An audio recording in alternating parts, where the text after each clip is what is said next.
Hey everyone, you're watching At a Glance Live. I'm Lucy. Now, if you thought that last episode was a little bit busy, get ready for another jam-packed episode because this week, what took place was, are you ready for this? Climate Week, UN General Assembly was taking place, and on top of that, it was Global Goals Week. So there were so many people in town and a lot of people that we had to interview and cover. So let's get ready to go live. Oh, and did I forget to mention, we have some very special guests joining me as well. Hey everyone, you're watching At a Glance. I'm Lucy, and this show spotlights people, places and things doing well and doing good.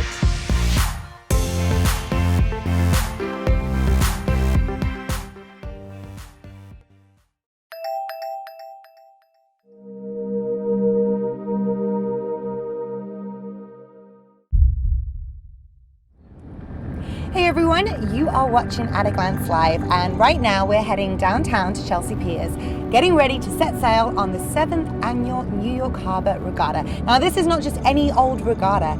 This regatta not only supports two very important initiatives, the New York Harbor School and on top of that the Billion Oyster Project, but it's also being designed in a very socially conscious way by Inward Point. So let's get ready to set sail and eat a ton of oysters.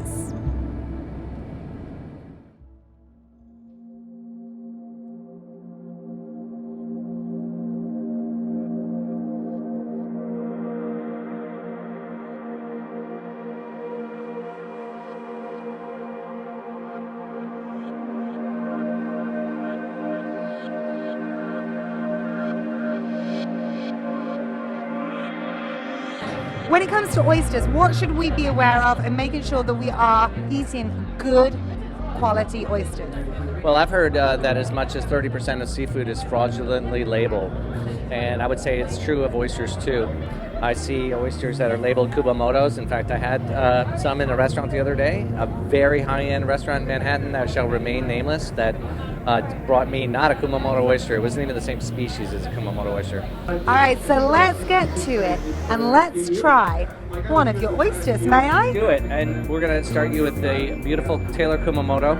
A Kumamoto oyster is an oyster that originated or is indigenous to Japan, and they were brought to America by Japanese immigrants. That's what a premium oyster looks like. Do you like wasabi? How about fresh wasabi root? I don't think I've ever tried it, but I'm about to. This is what wasabi root looks like. And when you grate it on stingray skin, you get actual wasabi paste. That looks completely different from what was in my sushi last night. I'm just saying. Well, what was in your sushi last night was dried out horseradish with green dye. That's real wasabi. Do well, do good, eat fresh. That's all I'm saying on that point. Okay, so what do I do? Just swallow or like? Now I separated the oyster from the shell. All you have to do is dip it back, and I want you to chew as you breathe through your nose because the wasabi is going to go right through your sinuses, and you're going to taste an oyster like you've never tasted anything before because of that wasabi. All right, so I'm going to chew. Now, normally when I've been eating oysters, I just go. So let's see. Ready?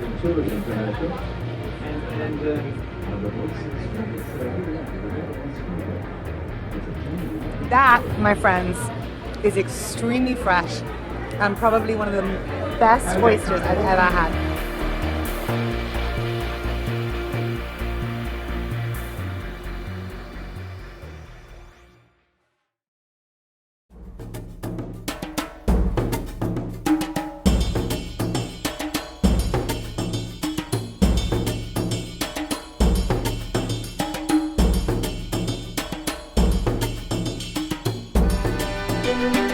So we made it to Governor's Island. The regatta was absolutely incredible. A lot of fun. Before I take you to the bash, let's just take a look at this incredible view here.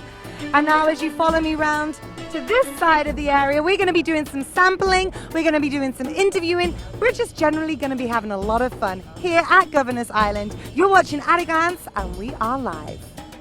This is fun. So this is Lobster Place. So who do we have here? What's your name? Juliana. Juliana and? David. All right, so tell me a little bit about Lobster Place. So Lobster Place is New York City's biggest seafood retail and wholesaler. We sell a ton of fresh fish. Would you mind me actually trying some? Okay, and then what do you think on that whole sort of sustainable seafood side of things? I mean, I think sustainability is super important. I think it's the wave of the future. I think, I mean, the ocean's only so big, and it's a finite resource. So we do our best to try to promote that. We offer sustainable options, wild options. We've been in business for over 40 years, so we label our fish appropriately, and there's a good reason why we're the biggest. I'm going to take this one right here. Is that good? This is a kanpachi ceviche with a fish that's really special. It comes from Hawaii, and it's got a cucumber, jalapeno, mezcal, aguachile. If you eat enough of them, you might catch a little buzz.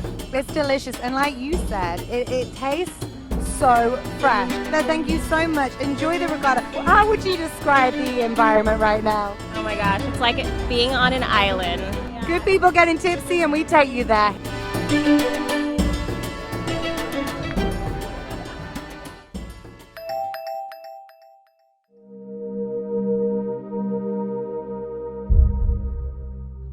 We are live. You guys are watching At a Glance Live. We're here on Governor's Island, and we're at a very, very special, cool event right now.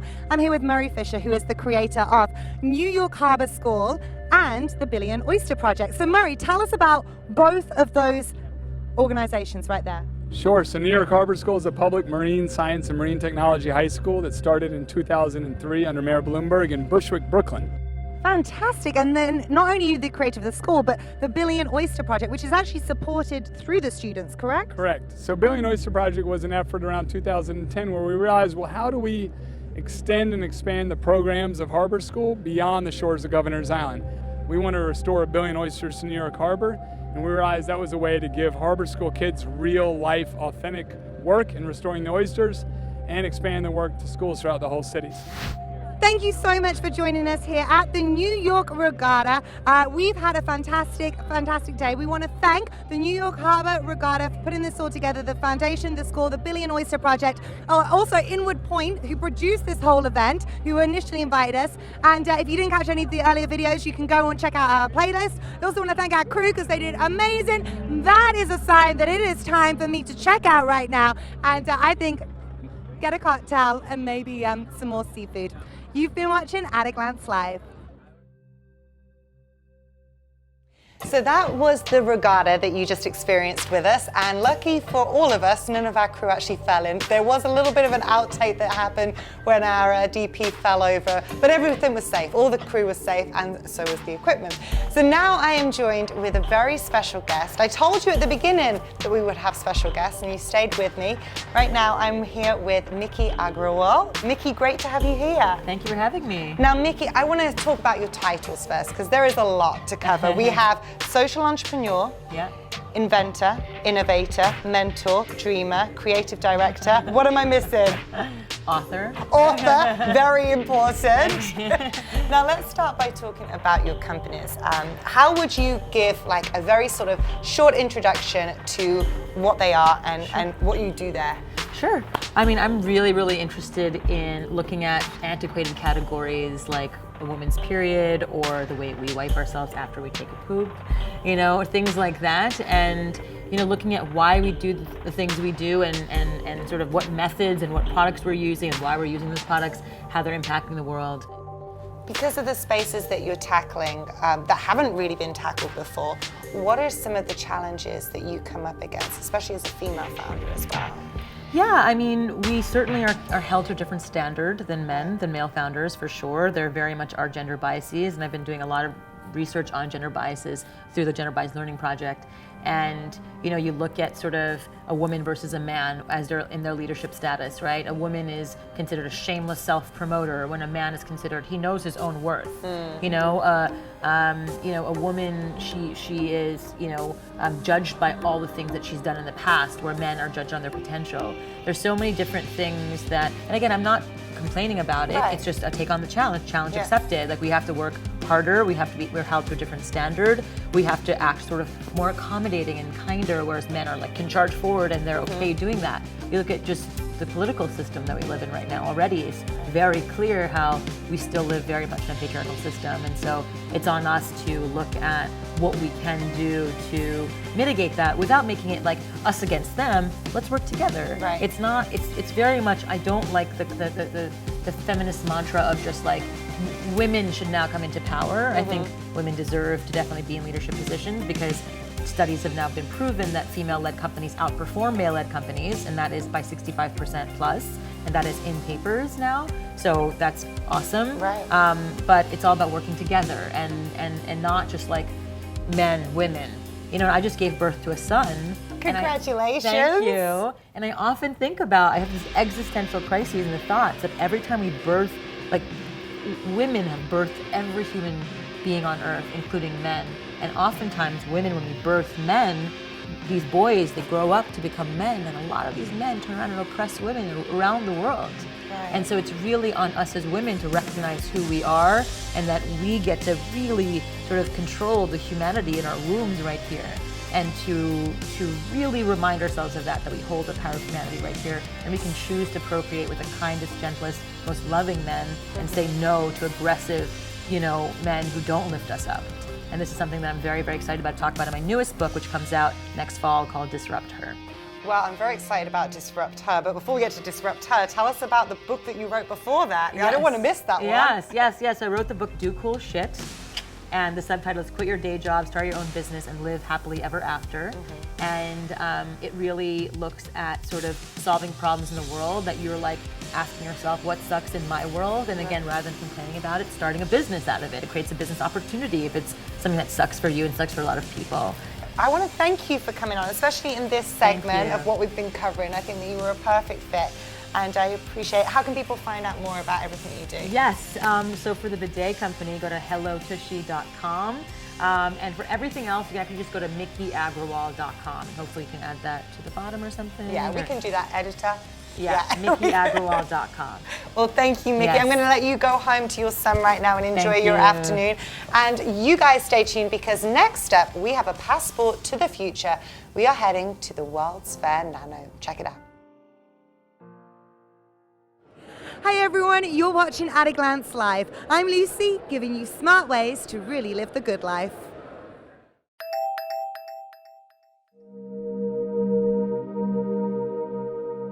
Today we're at the World's Fair Nano. Why are we here? Well, I have a passport for the future for you all. I'm looking for those companies doing well and doing good and prepping us for the future so that we can really live the good life with smart ways that they're hopefully going to be offering us here. So I'm about to take you on a very fun ride, but it looks as though there's going to be a very cool announcement taking place. So let's go and have a look. Oh, hello. How are you? I'm doing well, and tell us, who are you and what are you doing here? I'm Johannes, the founder of Mellow Boards, and we're representing Mellow in the US. I see a piece of apparatus in front of me. Tell me what is, that's right, let's pick it up. What is Mellow, Johannes? This is a drivetrain you can mount on any skateboard deck. So it does change your car and your feeling how to ride in the city. Oh, so any skateboard, I can just put this on and suddenly it's an electric thing? Yes. All right. And what makes it different from other stuff out there? It's the most advanced electric skateboard, and it's also made in Germany. Made in Germany, super advanced. I think it's about time I try it out. Get ready to stop me though as well, okay? Ooh, oh, pardon, this is live.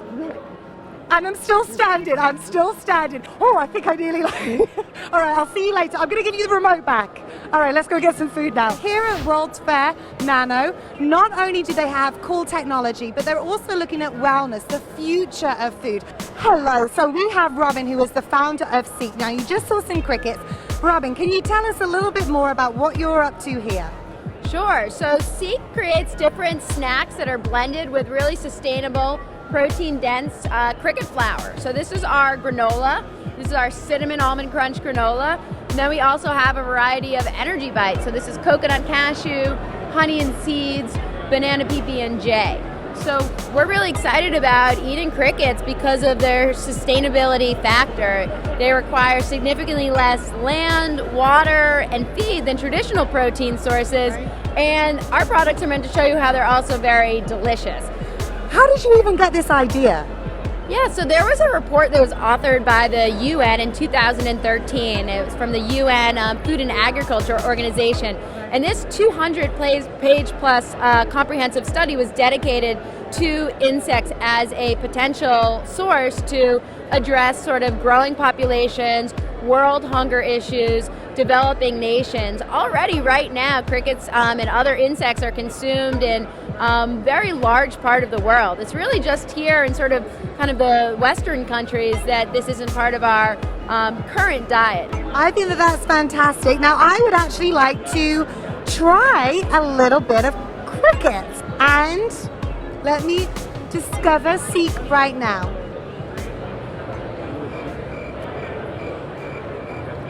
I like how the light just came back as I've got cricket in my mouth. What do you think? You know, this is honestly what I think. If I had not known that that was cricket, I would say absolutely delicious, and I'm still going to say absolutely delicious. And I think that's really interesting when we're not aware of what it is, and we'll try it. It's really, really, really good. I like Seek. That is my final decision. Well, Robin, thank you so much. How can people find out more? Yeah, so people can find us on the social media outlets. We're at Seek Food. And also, if people want to also try these energy bites and our granola, you can find us online, seek-food.com. One more cricket for the walk. All right, guys. Crew, don't worry. We'll be back because I know you want to try them too. Robin, thank you so much and have a great day. Guys, we're going this way. Okay? All right, guys. I know it's still early in the morning, so if you are just joining us, we're at the World's Fair Nano. We gave you a passport to the future. Why I'm here is because I'm trying to discover those brands doing well and doing good, giving you some smart ways to live the good life. And this is a really cool place to discover all of those companies that are innovative, that are really trying to give you a new sort of direction and approach to how you live. Chewable coffee? Cup of coffee. Yeah, it's a real coffee chew. It keeps you energetic all day long. Well, we need some of those. Can I take 2 for the crew? All right, perfect. All right, so I feel like it's time that we finish up, but before we do, I'm going to bring us over to one more display. Guys, what are you lining up for? Virtual reality. You're going to do virtual reality, so why are you so excited about virtual reality? Because it looks really awesome. Can you all wave at? We're live streaming right now. Thank you, guys. All right, have fun. Yay, I like this. What does your company do? What is Smart Halo? So this is Smart Halo basically. So it installs on any bike and it turns your bike into a smart bike. I could just start riding and it's going to track my daily metrics like my fitness, my calories, the distance, the elevation, etc. A super minimalistic way, because when you're riding in cities such as New York, you need to have your focus on the road, not like on a complex screen or a bike computer. It doesn't work in cities like New York. So you get these super simple turn signals like this. When it's white, I know the turn is incoming. As I get closer, it fills up in green. When it flashes, I turn. Super simple, super easy. And as I said, it stays on your bike, right? So when I leave, there's actually an alarm system on there. So since it stays on the bike, there's a motion detector that detects vibrations. If someone tries to tamper with your bike, it's going to detect it. If the person continues after this warning, well, there's a pretty loud alarm system that goes off. Don't be tampering with those Smart Halo bikes. Sorry for your ears, guys. It's all right. No, it's good. It's great because this is a really, really good device to have, especially here in New York, because people do want to ride their bikes more. But the fact is that it's not easy because you don't want it to get stolen. Gabe, how can people find out more about you? They can go on the website, smarthalo.bike. They can purchase it, and we ship all over the world. Excellent. Well, guys, thank you so much for tuning in. I'm Lucy Norris. This is At a Glance Live. You can follow us on Twitter at AAG Live. And remember, hashtag AAG Live to be part of our conversation. As you can see, there are some incredible companies here that really are doing well and doing good and prepping us for the future. You've been watching At a Glance Live. I'm Lucy Norris, and now I'm going to discover some more companies and more brands that are doing well, doing good, so that you can live the good life with the smart ways that they're providing. I'll see you later. So we just glanced at the World's Fair Nano, and now I'm joined by another special guest. We have the Executive Director of Transportation Alternatives, Paul Steely White. Did you? I like the way I was looking at him thinking, I hope I said that right, and I did. Paul, great to have you here. Now, Glad for to be here. our viewers out there who aren't necessarily aware of transportation alternatives, how would you describe what the organization does? Well, we're an advocacy organization, so we advocate for better ways of getting around the city. Our mission is to reclaim New York City streets from the automobile and promote biking, walking, and transit as the best transportation alternatives. Because I think it's key what you just said there. You know, right now we've been focusing on Climate Week and Global Goals Week, but it's not just about the environment, it's about actually making it safer for people to want to bike, to want to walk. I know I used to run all the way down the Hudson River, Sure. and I used to love it, but I would never consider biking down there because I didn't necessarily think it was You're safe. not alone. You're not alone. Most people know and want to ride more often or walk, but it's the safety thing. You know, I feel safer when I'm in a car. I feel like I'm risking my life when I'm out there on the streets. And so our job is to, change that, so that we have protected bike lanes, for example, so that we have intersections that first, and the priority has to be on pedestrian safety, making sure people have enough time to cross the street with the traffic signal and so forth. And we're making great strides. Biking is the fastest mode of transportation, fastest growing mode of transportation in New York City. And I think there's a growing awareness that we must do more, particularly with street design. Right. If you've ever been to the great bike cities of Europe, you know that it's night and day, right? It's like recognizing that this is something people want to do and providing for it to make those green choices easier. It's just building the culture, really. What are some challenges that you and your organization have come up against? Almost invariably, it's politics, right? It's like, who gets that space and for what? And every time you're trying to reclaim a square inch of New York City asphalt, for better walking or better biking, there's someone there saying, hey, that's my parking space, or hey, I used to drive there, now it's a bike lane. Most of the time, we're squeezing out the space and it doesn't really affect driving all that much. But often, especially now as biking is growing, there are some parking spaces that are turning into bike share. There are some car lanes that are turning into bus lanes or wider sidewalks. And we take that fight on with gusto because it's a good debate to have. It's like, how do we want people to travel in our city? What are the costs of various types of transportation for our air, for our quality of life, for our health? Right. And so we've been winning a lot of those debates, and the city is changing. It's not happening fast enough, right. But most people who live in New York, especially those who go and then come back, they're like, oh my gosh, like Broadway is now like a green linear park. It's getting there. When we look at a company like Uber, and there's more ride-sharing apps coming more and more, can you work alongside them with what it is that you're trying to do? Yeah, we're not so doctrinaire to say that you can't ever get in a car. We're big fans of choice. It's all about options. To be able to live in the city car-free means that in the course of a day you may take a cab or a bike share or walk or take the bus or an Uber, but it's really having those options at your fingertips is what matters. And I think most New Yorkers, most urban dwellers now, they want those choices, and they don't want to be shackled to a car all the time necessarily, and the hassles of insurance and parking and whatnot. What are some projects that you're currently working on that you're very passionate about? Well, right now we have a big opportunity to prove how streets can be in an ideal world with the L train shut down. The L train is a main subway line that runs from Brooklyn to 14th Street in Manhattan and touches a lot of key neighborhoods. 250,000 commuters use the L train every day. It's going to be out of service for about a year and a half. Starting in April 2019. And so we're trying to prepare to say to the city and to the state, the MTA, Metropolitan Transit, is to say this is an opportunity. The subway's going to be out. We can reshape our streets to make bus travel a lot more efficient. We can put in some dedicated bikeways.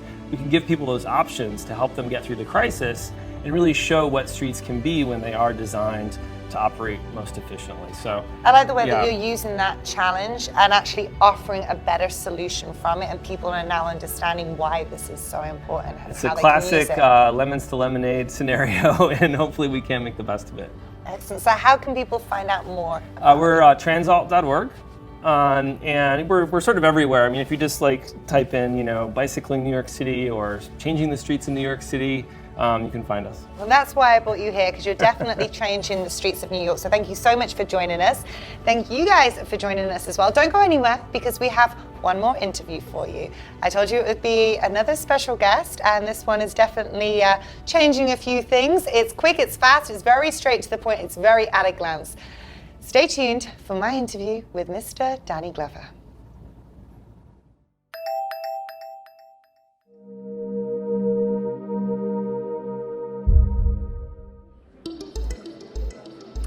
Hey everyone, you are watching At a Glance Live with Karma. I'm Lucy and I am stood by. Just in case you didn't know who this is, he is an award-winning actor, producer and humanitarian. Now, you have just finished a fantastic lunch introducing Taj Film Fund. So tell us about your involvement there. Well, my involvement's become even more exciting after I've had this wonderful lunch with institutions, men and women, whether they only have their own personal wealth, whether they have some institutional clout around it, and to talk about what we bring to the table. Taj Film brings to the table an excellent group of men primarily and people, all of us who are able to do something very special. That's able to tell good stories and have a fund in which people can recoup their reinvestment, you know. And we have the formula. We're making films anywhere between $6 to $10 million in between that, and we have a way in which we have members of our group who are capable of finding good material, finding talent, and our relationship with talent, and also distributing the films themselves. Fantastic. Well, as an artist, what do you believe is your social responsibility? What do you want to share? Well, I've always kind of felt that the work that I did has value as an artist. So how do we see ourselves in the world? What are the relationships that we develop in the world? What are how in which we can change the world and add something to it? How do we tell stories? In a diverse world, how do we tell stories that not only inform people, but also, in some sense, make them feel good, enjoy, and is entertainment? We have the possibility of doing that. And that they sell tickets, they build a library, we build a library, and we get an opportunity to have people who invest in the company to have a return on that investment. So, well, thank you so That's much. the best of all worlds, isn't it? It is, and you're definitely making the world a better place with your work and everything that you do. So thank you so much for your time. I'm going to let you enjoy the rest of your afternoon. And you guys have been watching At a Glance Live for Karma, and I'm with Danny Glover. And I'm with Lucy. All right then.